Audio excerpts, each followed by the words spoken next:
मी सुप्रिया नवीन एका व्लॉगमध्ये आपलं मनापासून स्वागत करते। तुम्हाला आजचा दिवस सुखाचा, आनंदी आणि आरोग्यदायी जाओ। तुम्ही जी काही स्वप्न पाहिली असतील ती सगळी स्वप्न तुमची पूर्ण होत। त्याचबरोबर शुभ सकाळ सर्वांना। सकाळची वेळ आहे आणि आताचं हे टायमिंग आहे 9:10 वाजलेले आहेत आणि आजचा दिवस आहे शिमग्याचा दिवस, म्हणजे आज आहे होली दहन। होली आहे आज। होळीच्या सर्वांना खूप साऱ्या शुभेच्छा। त्याचबरोबर बघा आता इकडे माझे कामं चालू झालेली आहेत। तर आता 10 वाजलेले आहेत आणि मुलं शाळेत गेलेली आहेत। सकाळी 9:45 वाजताच मुलं शाळेत जातात।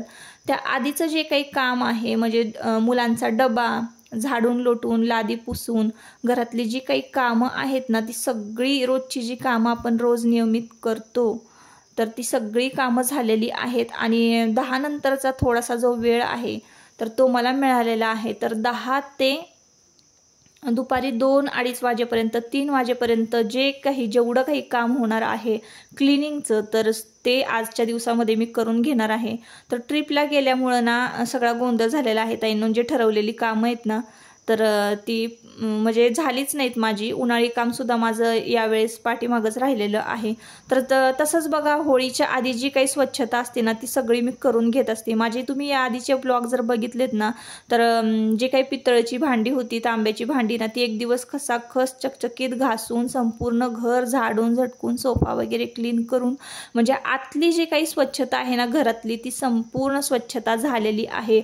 आणि इथं मी जिन्यातली स्वच्छता करायला आलेली आहे। तर इथं ना कांदे पसरवलेले असतात वर्षभरासाठी स्टोअर करून ठेवलेले आणि मग ते वाळले ना की त्याचे टरफलं अशा पद्धतीनं निघतात आणि संपूर्ण सगळीकडे असे घाण म्हणजे टरफलं सगळी इकडे तिकडे उडत असतात ना, तर तीच घाण जी आहे ती भरून काढलेली आहे। आणि जे खराब झालेले कांदे आहेत ते सुद्धा निवडून काढलेले आहेत। आणि कांदे आता थोडेसेच राहिलेले आहे म्हणून एका टप्पामध्ये मी भरून ठेवले आहेत। तर हे ज्वारीची टीप आहेत वर्षभरासाठी आपण जे काही धान्य भरून ठेवतो, गहू, ज्वारी, त्यानंतर तांदूळ भरून ठेवतो आणि आम्ही कांदेसुद्धा भरून ठेवतो वर्षभरासाठी। तर शेतातनं निघाला ना कांदा की आम्ही 1-1.5 क्विंटल ना कांदा घेत असतो आणि छान असा हवेशीर पसरवायचा आणि वर्षभर वाळवायचा। कारण तुम्हाला माहिती आहे ताईंनो, कांद्याचे रेट अगदी 100 रुपयापर्यंत म्हटलात ना तरी चालेल, जातात आणि ओला कांदा जो आहे घरवा निघालेला तो आपल्याला एकदम स्वस्तात मस्त बसतो। अगदी म्हणालात तर 8 रुपये 9 रुपये किलोनी सुद्धा मिळतो। तर एक वर्ष आम्ही 7 रुपये किलोनी कांदा भरलेला मला आठवतोय आणि नंतर कांदा अगदी 80 रुपये 90 रुपये किलोनी झालेला होता। तर म्हणून आम्ही वर्षभरासाठी कांदासुद्धा भरून ठेवतो। आता स्टोअर करण्यासाठी जागा आहे, तर पुरेशी जागा आहे, त्यामुळे हे सगळ्या वस्तू अन्नधान्य जे काही आहे तर ते वर्षभरासाठीचं साठवण करून ठेवतो। पण ती नुसतं साठवण करून चालत नाही आहे ताईंनो, त्याची काळजीसुद्धा घ्यावी लागते। दर आठवड्याला मला कांदे निवडावे लागतात। कुठला कांदा नासला आहे का, नासलेले कांदे एका बाजूला काढून ठेवायचे, जे चांगले कांदे आहेत ते पुन्हा खालीवर हलवायचे, छान वाऱ्याला ठेवायचे। तर हे माझं सतत चालू असतं। परत अन्नधान्य जे आपण भरून ठेवतो, गव्हाला किडा झालाय का, ज्वारीला आळीजाळी झालेली आहे का, हे मला अधूनमधून बघावं लागतं। जर झालेली असेल तर मग एखादं औषध मी त्यामध्ये घालून ठेवते आणि वर्षभरासाठी ते धान्य जे आहे ते स्टोअर करून ठेवते। आता वर्षभराचं धान्य जे काही आहे ते आपण वापरलेलं आहे आणि थोडंसं जे शिळं धान्य शिल्लक राहिलेलं असेल तर शेवट त्याला आळीजाळी धरते ना, म्हणून मग ते धान्य आपल्याला उन्हाला द्यावं लागतं। आणि होळीच्या नंतरचेच हे दिवस असतात, कडक ऊन असतं त्यावेळेला छान हे धान्य जे आहेत ते उन्हाला द्यायचे आणि शिळं धान्य काढून ठेवायचं। आणि आता आमची ज्वारी बघा शेतातली काढायला आलेली आहेत, तर आलेली ज्वारी ती पुन्हा त्या टिपामध्ये भरून ठेवायची। म्हणून मी ते टिपं जे आहेत ते उन्हाला काढलेले आहेत आणि ते टिपंसुद्धा धुवायचे आहेत। पण आता एकदम एवढं काम होणार नाही म्हणून ते टिपं मी फक्त काढून ठेवलेले आहेत बाजूला। आणि आज मला संपूर्ण जिन्याच्या ज्या जाळ्या आहेत ना, जाळ्या, जळमट, धूळ बीळ सगळं संपूर्ण वर्ण जो जिना आहे तो संपूर्ण धुवून घ्यायचा आहे। तर आमचं कसं मोठं घर म्हणजे खाली 2 BHK वर 2 BHK असल्यामुळं की नाही हे असं सगळं संपूर्ण क्लीन करावंच लागतं ताईंनो।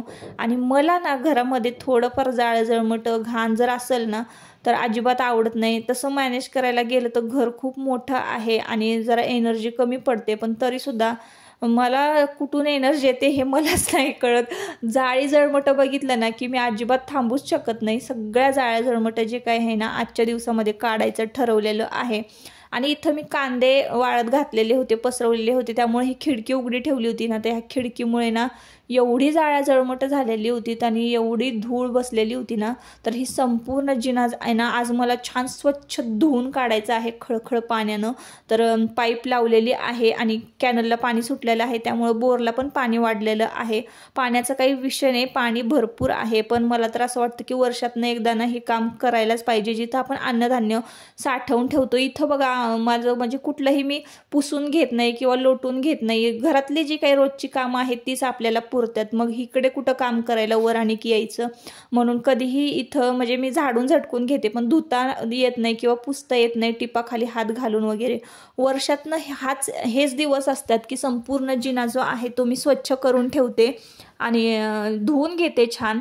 तर इथं थोडेफार डाग पडलेले होते, परत धान्यांना आळीजाळी झालेली असते ना, तर ते आळीजाळीसुद्धा म्हणजे एखादी दुसरी दिसते, तर म्हणून मी संपूर्ण हा जिना जो आहे ना तो स्वच्छ घासून घेणार आहे आणि छान उन्हाला वाळवून घेणार आहे. म्हणजे नवीन आलेलं जे काही धान्य आहे ते व्यवस्थित आपल्याला या टिपामध्ये भरून ठेवता येणार आहे. तर म्हणून मी हे सगळं ब्रशने ना आता हे खसाखस घासून घेते आणि सगळी धूळ जी काही आहे ना पाण्याबरोबर सगळी वाहून जाणार आहे. तर अशा पद्धतीनं ना मी जिना धुवून घेतलेला आहे. आता वर्षभरासाठी मी कुठल्या कुठल्या गोष्टी त्यांना स्टोअर करून ठेवते. तर बघा, मी हरभरा डाळ जी आहे ना हरभरे विकत घेते आणि हरभरा डाळ करून ठेवायची. ती डाळ एकदा दळून ठेवली ना की आपल्याला बेसन पीठसुद्धा घरीच दळून घेता येतं. तुम्हाला माहिती आहे की बाजारपेठामध्ये बेसन पीठ प्युअर ओरिजिनल असं मिळत नाही, त्यामुळं मी हे बेसन पीठ घरी बनवते. हळदसुद्धा वर्षभराची घरामध्ये कुटून ठेवते आणि लाल तिखट जे आहे तर ते सगळेच करत असतील वर्षभरासाठी, ते लाल तिखट करून ठेवते. त्यानंतर ज्वारी, गहू, तांदूळ, कांदे आणि 6 महिन्यासाठीचा लसूण जर चांगला घरवा मिळाला शेतकऱ्याकडनं तर तो मी घेते आणि स्टोअर करून ठेवत असते. तर स्माईल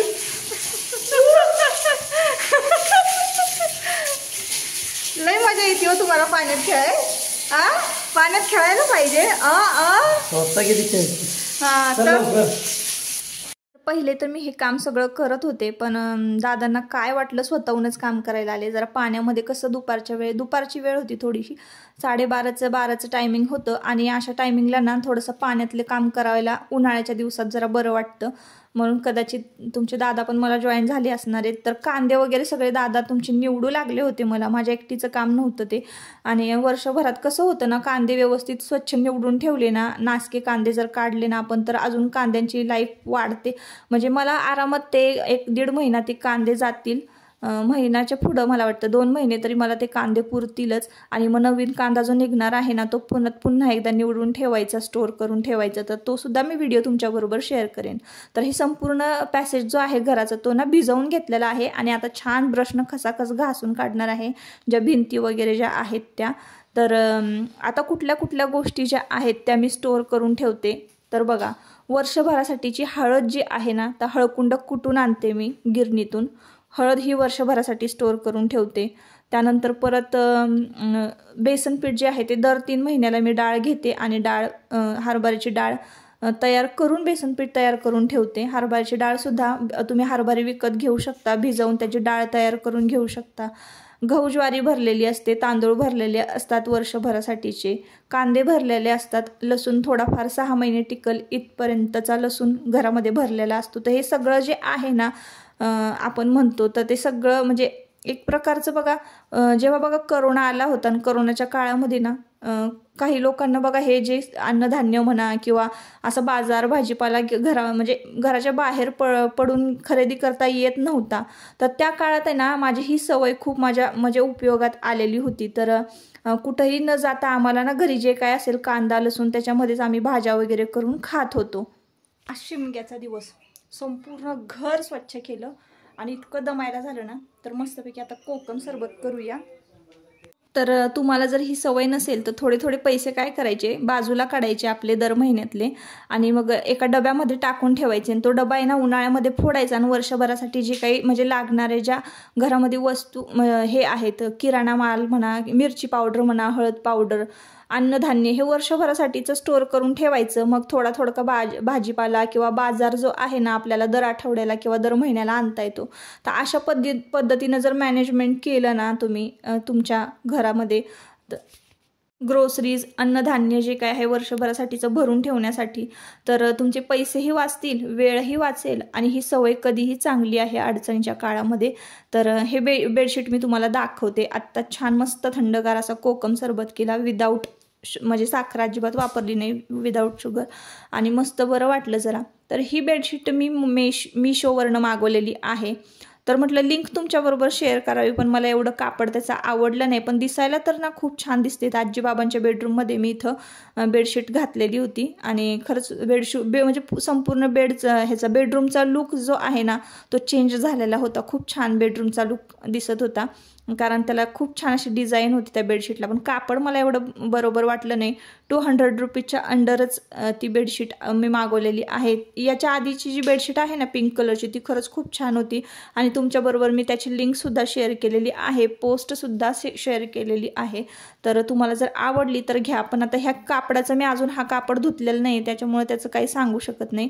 एखाद्या ब्लॉगमध्ये मी सांगेन. तर मला एवढी भूक लागली होती ना ताई, सरबत पिऊन झालं ताईंनो, आणि नंतर मग एवढं हालचाल केली, एवढी काम केली. मग घरामध्ये आल्यानंतर पहिल्यांदा हातपाय तोंड धुतले, कपडे बदलले आणि ग्लास भरून थंडगार असं ताक आहे, ते ताक ग्लासमध्ये घेतलेलं आहे. आणि तुम्ही म्हणाल हे काय अशी खाते किंवा असं, पण मला इतकी भूक लागली होती ना, तर ते भाकरीबरोबर भाजी टिकवून खाऊन असं मला जमणारच नव्हतं. म्हणून भाकरी डायरेक्ट ताटामध्ये कुस्करली, त्याच्यामध्ये ताक घातलं. ताक भाकरी उन्हाळ्याच्या दिवसामध्ये खायला एक नंबर ताईंनो. म्हणून कधीही ना असं खाण्यापेक्षा, म्हणजे कोरडं खाण्यापेक्षा ना मस्तपैकी असा काला वगैरे करायचा, कुस्करून दणकून खायचं आणि दणकून काम करायचं, असं असतं.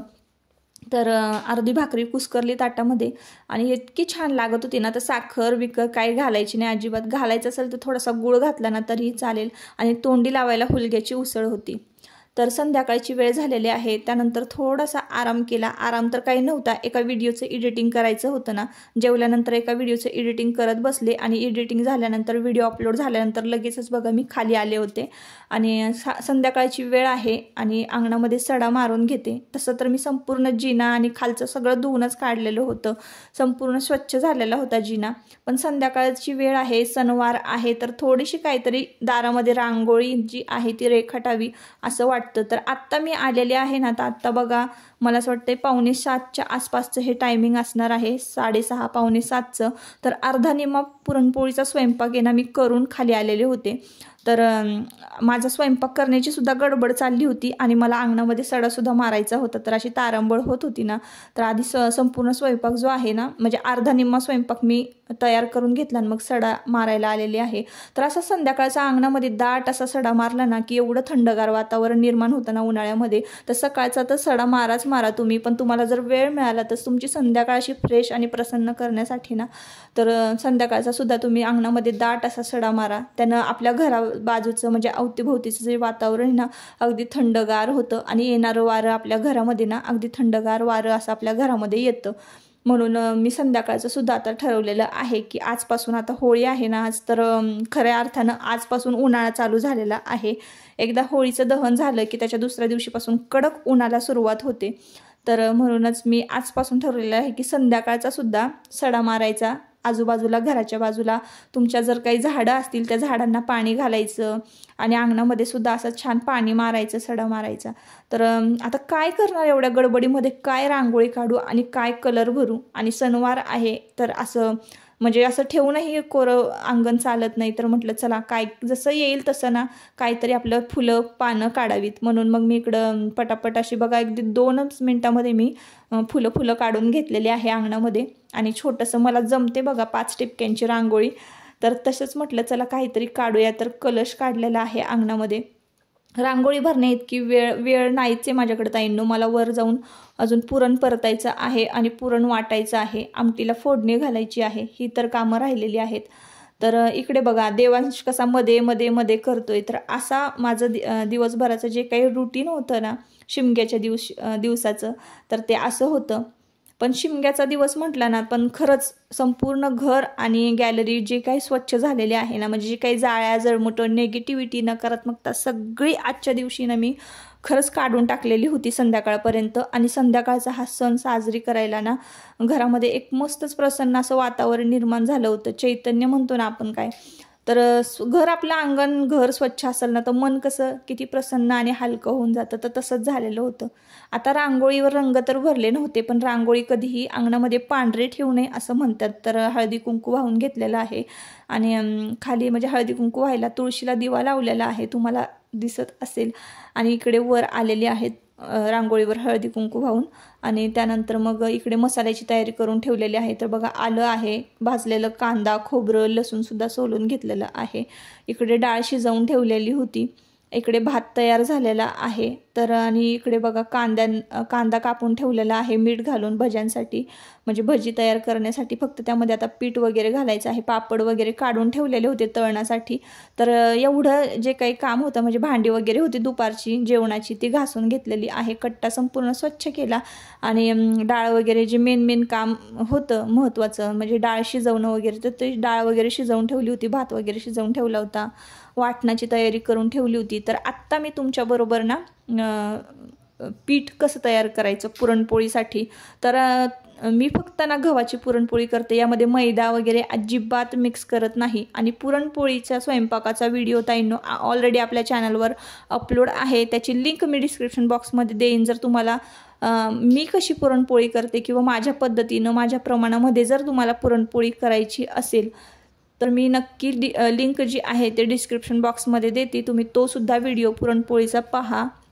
त्यामध्ये संपूर्ण माहिती किंवा संपूर्ण प्रमाण मी कशी डाळ शिजत घालते किंवा डाळ शिजत घालताना काही टिप्स वगैरे शेअर केलेल्या आहेत, तर तो व्हिडिओ पहा. तर आत्ता मी फक्त पीठ कसं मळायचं एवढंच मी या व्हिडिओमध्ये शेअर करते, कारण ऑलरेडी व्हिडिओ आपला जो आहे ना तो खूप मोठा झालेला आहे. क्लिनिंग वगैरे मी तुमच्याबरोबर शेअर केलेलं आहे त्यामुळं. तर पीठ मळताना बघा मी थोडीशी हळद घातलेली आहे. कधीही आपण पुरणपोळीचं पीठ मळतो त्यावेळेला त्यामध्ये थोडीशी हळद घालायची. त्यानं आपलं पोळी काय होतं, पोळी तर देखणी दिसते, पण हळद कुठल्याही पदार्थामध्ये चांगली आहे, पोटात गेलेली चांगलीच असते. तर पुरणपोळीच्या तर पिठामध्ये तुम्ही आवर्जून हळद घाला. पुरणपोळी खूप छान, खरंच त्याने कलर मस्त येतो. आणि डाळ परतताना सुद्धा थोडीशी हळद घालायची. आता बघा छान आपटून धापटून असं पीठ मी मळून घेतलेलं आहे, अगदी जोर लावून. पीठ मळून झाल्यानंतर सुती कापड भिजवायचं आणि रुमालामध्ये ना कणिक जी आहे पुरणपोळीची ती गुंडाळून ठेवून द्यायची आहे. आत्ताचं टायमिंग आहे 8 वाजलेले आहेत आणि होळीचं दहन झालेलं होतं, म्हणजे आमच्या आळीतल्या होळीचं दहन झालेलं होतं. आणि आता बघा पुरणपोळीचा माझा स्वयंपाक तयार झालेला आहे. तुम्ही शेजारी बघत असाल आमटीला सुद्धा फोडणी घातलेली आहे. आणि ही शेवटची पुरणपोळी आहे, छोटीशी केलेली आहे होळीच्या नैवेद्यासाठी. आणि छान मस्तपैकी साडी वगैरे घातलेली आहे, तयार झालेली आहे ताईंनो. आणि आता मी जाणार आहे होळीला नैवेद्य दाखवण्यासाठी. घरातल्या देवांना नैवेद्य दाखवलेला आहे.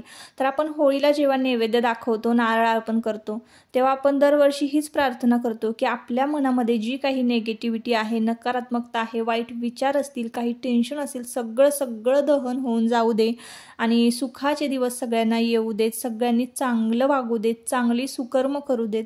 तर कर्मावर नेहमी विश्वास ठेवायचा. कर्म हे कुणाला सुटत नसतं, हे मात्र खरं आहे.